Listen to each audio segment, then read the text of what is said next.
সড়ক দুর্ঘটনায় ঝরে গেল মুজিবনগর সরকারি ডিগ্রি কলেজের অধ্যক্ষের প্রাণ।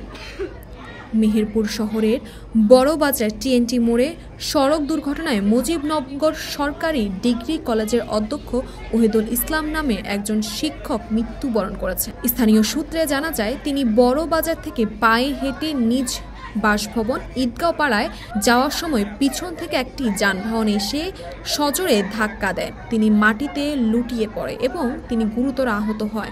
ওই অবস্থায় স্থানীয়রা তাকে 250 শয্যা বিশিষ্ট মেহেরপুর সদর হসপিটালে নিয়ে গেলে চিকিৎসক অধ্যক্ষ ওহিদুল ইসলামকে মৃত ঘোষণা করেন।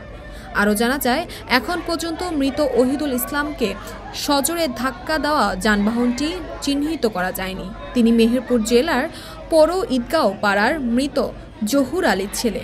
মৃত ওহিদুল ইসলাম মেহেরপুর জেলার মুজিবনগর সরকারি ডিগ্রি কলেজের অধ্যক্ষ হিসাবে কর্মরত ছিলেন।